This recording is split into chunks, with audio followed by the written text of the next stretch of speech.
Merhaba. Mastering'de kullandığım favori yazılımlarla ilgili seriye Isotope Ozone Maximizer ile devam ediyorum. Bu videoda Ozone Maximizer'ı size kısaca tanıtacağım. Bunu yaparken ham ses ile kıyaslamada yardımcı olması için yine Ozone'un Gain Match özelliğini kullanacağım. Ozone Maximizer oldukça detaylı ayarlar yapabileceğiniz bir yazılım. Şimdi sırayla yapabileceğiniz ayarları inceleyelim.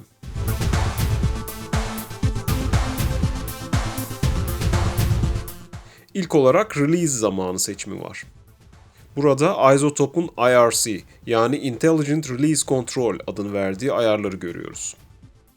Bu bölümde Isotope tarafından belirlenmiş, harika sonuçlar elde etmenizi sağlayan pek çok release zamanı var. Burada aşağıya doğru gidildikçe işlemciye binen yük artıyor ancak çok daha agresif limiting işlemlerine olanak sağlanmış oluyor. Hemen altındaki Learn Threshold ayarı belirleyeceğiniz maksimum loudness değerine göre Maximizer'ın threshold'unu otomatik olarak ayarlıyor. Sonraki bölümde tavan seviyemizi belirleyebileceğimiz Ceiling ayarı mevcut. İstersek bir slider kullanarak, istersek de text girişiyle bunu belirleyebiliyoruz. Hemen altında da yine ister slider, istersek de text girişiyle belirleyebileceğimiz Threshold ayarı mevcut. Dilersek aşağıdaki link butonundan Threshold ve Ceiling ayarlarını birbirine bağımlı hale getirebiliyoruz.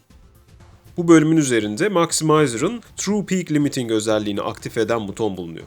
Bu butonu aktif ettiğimizde Maximizer'dan çıkacak sinyal belirlediğimiz tavan seviyesinin üzerine çıkamıyor.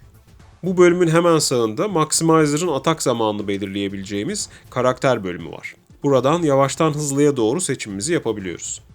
Yana geçersek Stereo Independence bölümünü görüyoruz. Bu bölüm Maximizer'ın sinyalin sağ ve sol kanallardaki transient ve sustain'lere ne kadar bağımsız müdahale edeceğini belirlememiz için. Dilersek link butonuyla iki ayarı birbirine kilitleyebiliyoruz. Son ayarımızda Transient Emphasis diye geçiyor. Bu ayar, limiter'a giren sinyalin transient'larını şekillendirip atak zamanı çok hızlı olan sinyallerin daha az kayıpla çıkmasını sağlıyor. Özellikle perküsif sinyalleri kaybetmemek için bu ayar oldukça faydalı. Şimdi isterseniz Ozone Maximizer'ı aksiyonda duyalım.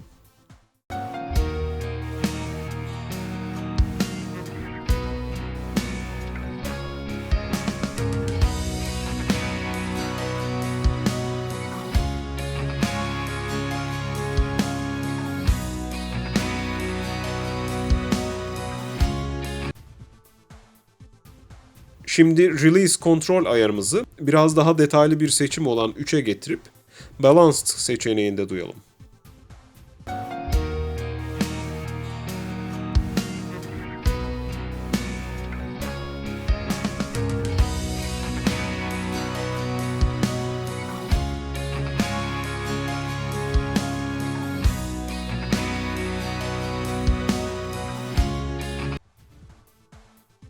Şimdi de son olarak aynı release ayarında limiter'ı biraz daha zorlayıp sonucu duyalım.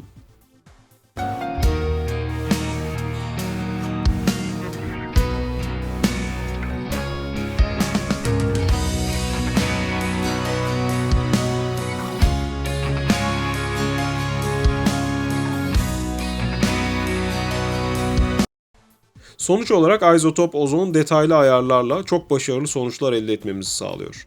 Açıkçası benim de çok sık kullandığım ve en transparan sonuçlar elde ettiğim araçlarımdan biri. Beta test çalışmalarına ben de katıldığım için ne kadar üst düzey bir üretim süreci olduğunu da biliyorum. Hepinize de şiddetle denemenizi tavsiye ediyorum. İzlediğiniz için teşekkürler.